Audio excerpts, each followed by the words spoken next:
नमस्कार। आज के इस वीडियो में हम देखेंगे कक्षा 10वीं इंग्लिश सब्जेक्ट के अंतर्गत ग्रामर में आप देखेंगे हम क्वेश्चन टैग प्रतिवर्ष पेपर में आता है। निश्चित तौर पे अभी भी आएगा कल के पेपर में, तो आप देख लो और समझ लो। ठीक है, अपन आ जाते हैं सीधे क्वेश्चन टैग के रूल वगैरह में, जिसे हिंदी में बोला जाता है प्रश्न पुछल्ला। इसमें पूछा जाता है ऐड क्वेश्चन टैग ऐड करो। तो इसके लिए रूल नंबर 1 है हमारे पास, यदि सब्जेक्ट अफर्मेटिव यानी साधारण सेंटेंस हो तो टैग जो है निगेटिव लगाना है। यदि कहने का अर्थ है कि सेंटेंस में नॉट नहीं है तो नॉट लगाना है, यदि नॉट है तो नॉट को हटा देना है। यही क्वेश्चन टैग का पहला रूल हुआ। तो आपको क्या करना है, सेंटेंस को परखना है कि सेंटेंस में क्या नॉट नहीं है, तो अर्थात निगेटिव में कन्वर्ट करना है, और निगेटिव में है तो अफर्मेटिव में कन्वर्ट करना है। ठीक है, तो क्या दिया है पुनः अब देख लो। यदि सेंटेंस अफर्मेटिव यानी सकारात्मक रूप में हो तो आपको क्या करना है, हेल्पिंग वर्ब। यदि आपके पास प्रश्न में क्या हो, हेल्पिंग वर्ब हो, तो आपको हेल्पिंग वर्ब के जस्ट बाद लिख देना है नॉट, और सब्जेक्ट को लिखना है, और सब्जेक्ट के बाद ये क्वेश्चन मार्क जरूरी है। इसी को आप लोग क्या करते हैं, भूल जाते हैं। जो सेंटेंस रहेगा उस सेंटेंस को पूरा लिखेंगे, उसके बाद अल्प विराम डालोगे, हेल्पिंग वर्ब को लिखोगे, हेल्पिंग वर्ब के बाद नॉट लिखोगे, फिर सब्जेक्ट को लिखोगे। सब्जेक्ट में कुछ अगर चेंजेस होगा तो उसका नियम अभी पीछे तरफ है, उसके बाद अंत में क्वेश्चन मार्क लगाओगे। ये तो हुआ यदि हेल्पिंग वर्ब हो तो। अब मान लीजिए हमारे सेंटेंस में हेल्पिंग वर्ब नहीं है, तो हमको देखना है मेन वर्ब। यदि मेन वर्ब फर्स्ट फॉर्म में है तो वर्ब के प्लेस में क्या लिखेंगे अपन, लास्ट तरफ जो लिखेंगे उसमें डू नॉट। उसके बाद सेकेंड फॉर्म हो तो डिड नॉट, एस या ईएस फॉर्म हो तो डज नॉट, यानी इसको डोंट, इसको डिडंट और इसको डजंट। उसके बाद सब्जेक्ट और अंत में क्या लगाना है, क्वेश्चन मार्क। ये रूल आप अच्छे से देख लेना। ठीक है, आगे बढ़ते हैं। अगर हमारे पास सेंटेंस में अगर निगेटिव वाला सेंटेंस है जिसमें नॉट हो तो अपने को क्या करना है, देखिए। यदि सेंटेंस निगेटिव यानी नकारात्मक रूप में हो तो, यानी हेल्पिंग वर्ब के जस्ट बाद नॉट ऑलरेडी लगा हुआ हो, तो उसको कैसे चेंज करना है, तो हेल्पिंग वर्ब लिखना है, नॉट को छोड़ देना है, फिर सब्जेक्ट को लिखना है और क्या लगाना है, क्वेश्चन मार्क। तो देखिए कैसे कैसे चेंज करना है। यहाँ पे है हमारे पास जो सब हेल्पिंग वर्ब को लेके अपन चलते हैं।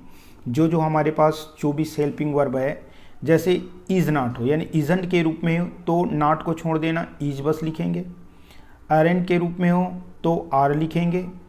एम नॉट के रूप में हो, जनरली एम नॉट नहीं रहता, एम नॉट के प्लेस में रहता है अरेंट। यदि उसमें सब्जेक्ट आई हो तो मान के चलना अरेंट जो है एम के लिए यूज़ हुआ है, तो इसके लिए हो जाएगा आपके पास एम। उसके बाद सेल नॉट, इसके लिए यूज़ हो जाएगा सेल। वांट के लिए यानी विल नॉट के लिए विल। वाजन के लिए वाज। वेयर के लिए, वेयर नॉट के लिए वर, और कैन नॉट के लिए कैन। डोंट के लिए डू, डिडंट के लिए डिड, डजंट के लिए डज। यानी नॉट रहेगा तो नॉट हटा देना है, अगर नॉट नहीं है तो उसमें नॉट जोड़ देना है। ठीक है,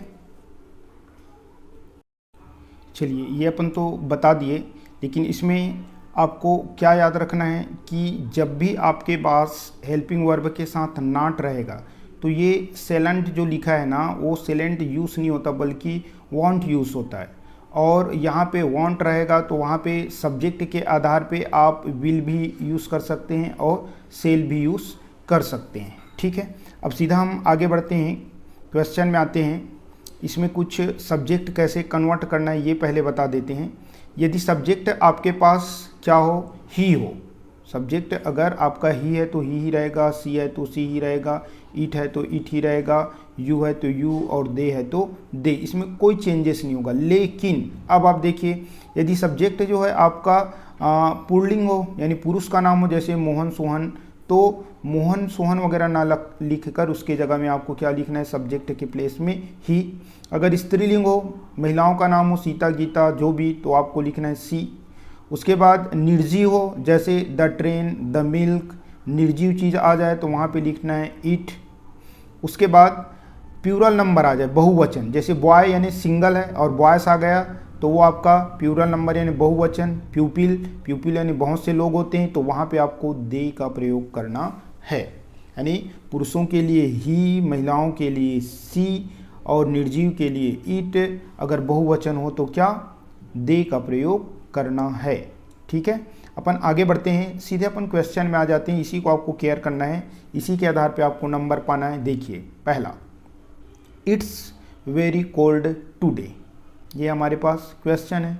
इट्स यानी it is very cold today, देखो छुपा के दे दिया है हमारे पास। तो यहाँ पे आपको क्या करना है, हेल्पिंग वर्ब को केयर करना है। हेल्पिंग वर्ब है कि नहीं, तो है, तो उसमें नॉट लगा है कि नहीं लगा है ये देखना है। नॉट नहीं लगा है तो लगाना है, और लगा है, ठीक है, अगर उसमें नहीं लगा है तो लगाना है, अगर लगा हुआ है तो उसको हटा देना है। और मेन चांसेस आपका ना लगा हुआ नहीं रहेगा, नॉट नहीं रहेगा, ऐसा वाला क्वेश्चन पेपर में आपका आएगा। तो इज हुआ हमारे पास हेल्पिंग वर्ब, तो अपन क्या करेंगे, इजंट लिखेंगे। इज है तो इजंट, क्योंकि इसके साथ नॉट नहीं है तो इजंट लिख दिए। और चूंकि हमारे पास इट है तो इट को तो इट ही लिखना है, और एक क्वेश्चन मार्क को नहीं भूलना है। दूसरा से क्वेश्चन है, सी कैन स्विम वेल, यहाँ पे हमारे पास कैन शब्द आया और इसके साथ नॉट नहीं है तो क्या लिखेंगे, कैन नॉट सी, सी तो सी ही रहेगा, कैन नॉट सी ऐसे बोलते हैं, can not see, question mark भी आपको जरूर लिखना है। उसके बाद दे आर लर्निंग इंग्लिश, यहाँ पे आर शब्द है, आर के बाद नॉट नहीं है तो आरंट लिखेंगे, आरंट, और चूंकि दे को चेंज नहीं करेंगे इसलिए दे और एक क्वेश्चन मार्क बिल्कुल लिखेंगे। उसके बाद है Ram is too young, Ram is too young, तो यहाँ पे इज शब्द आया है, इसके बाद नॉट नहीं है यानी इजंट लिखना है, और राम के जगह में आपको क्या लिख देना है, ही, ये केयर करो, राम के प्लेस में क्या चला जाएगा, ही, तो इजंट ही, क्वेश्चन मार्क। उसके बाद है ही स्पीक्स, अब यहाँ से केयर कीजिए, ये हमारे पास हेल्पिंग वर्ब यहाँ तक था। अब देखो यहाँ पे हेल्पिंग वर्ब अगर ना हो तो हमें क्या करना है, चलिए देखते हैं। यहाँ पे ही स्पीक्स फ्रेंच वेल, तो स्पीक्स शब्द है यानी वर्ब में एस या ई एस लगा हुआ है, एस लगा है, ठीक है, तो आपको क्या करना है, एस लगा है तो इसके स्थान पे आपको लिखना है डजंट, डजंट लिखा गया ये डजंट, और चूंकि ही है तो ही रहेगा और क्वेश्चन मार्क अपने को लगाना है। उसके बाद सेकंड में आ जाओ, क्या लिखा है, सीता, ठीक है, सीता सेंग वेल, सेंग, ठीक है, सिंग, सिंग सॉन्ग सेंग, तो सिंग का ये सेकेंड फॉर्म है आपका सेंग, तो ये सेकेंड फॉर्म में है तो आपको क्या लिखना है, डिड नॉट, क्या लिखना है, डिड नॉट यानी डिडंट, और क्या करना है, सीता है इसलिए, सीला है इसलिए आपको क्या करना है, सी लिखना है। तो अपने पास क्या हो गया, didn't see, question mark. Next आते हैं बर्ड्स, बर्ड्स, ठीक है, अब ये बर्ड्स आपके पास आ गया, fly in the sky, right, तो यहाँ पे फ्लाई शब्द जो है फर्स्ट फॉर्म है तो डू, तो यहाँ पे आ गया हमारे पास डोंट, और बर्ड्स के स्थान पे आ गया ईट और ये question mark, don't eat question mark, ये हमारा क्या हो गया, क्वेश्चन टैग। उसके बाद है you should not cut trees, यहाँ पे हमको देखिए शुड नॉट, ये नॉट शब्द आया है ना, अब आप देखिए शुड नॉट, तो नॉट नहीं लगाना है, केवल और केवल नॉट को छोड़कर शुड, उसके बाद यू, उसके बाद क्वेश्चन मार्क, ऐसे नहीं आएंगे आपके पास, सिंपल सा रहेगा।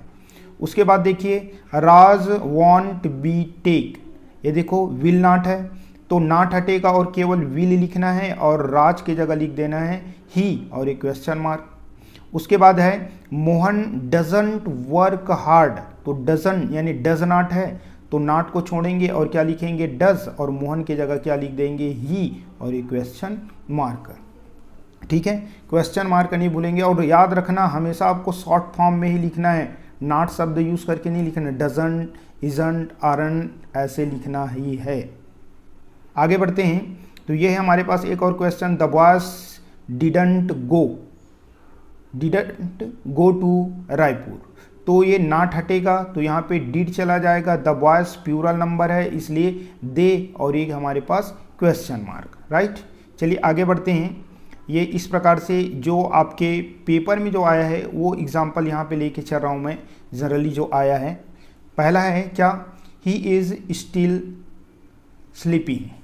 एड क्वेश्चन टेक 2022 का सी सेट में आए हैं। तो यहाँ पे देखिए इज़ है तो आपको क्या करना है, इजंट। ये देखिए इजंट, उसके बाद ही है तो ही और क्वेश्चन मार्क, ये अपना बन गया, राइट। उसके बाद सेकंड है you will now your result tomorrow. Will शब्द है तो विल के बाद वॉन्ट और यू है तो यू और ये क्वेश्चन मार्क, ठीक। उसके बाद है Harish posted the jetter. Post से बना है, पोस्टेड यानी सेकेंड फॉर्म में, सेकेंड फॉर्म में यानी क्या लगेगा, डिड। डिड के साथ नॉट लगाएंगे यानी डिडंट, और हरीश की जगह क्या लगेगा, ही और ये क्वेश्चन मार्क, राइट। उसके बाद है fourth, the sun rises in the earth east. The sun rises in the east. East यानी दिशा का नाम है, यानी क्या हो जाएगा, राइस से बना है, राइसेस यानी वर्ब में एस या ई एस लगा है तो आपको क्या लिखना है, डजंट। क्या लिखना है, डजंट। डजंट और द सन के जगह में क्या लिख देना है, आपको इट लिख देना है, डजंट इट और क्वेश्चन मार्क, राइट। लास्ट है आई डू दिस वर्क। इसको आप गहराई से केयर कीजिए। डू यहाँ पे वर्ब के रूप में और ये फर्स्ट फॉर्म में है तो ऑलरेडी आपको क्या लिखना है, डू नॉट यानी डोंट। डोंट और आई की जगह में क्या हो जाएगा, आई, डोंट आई, राइट। इस प्रकार से विश्वास करता हूँ कि आप लोगों को समझ में आया होगा। ये आपको ज़रूर 1 अंक दिलाएंगे कल के पेपर में। अब आगे बढ़ते हैं।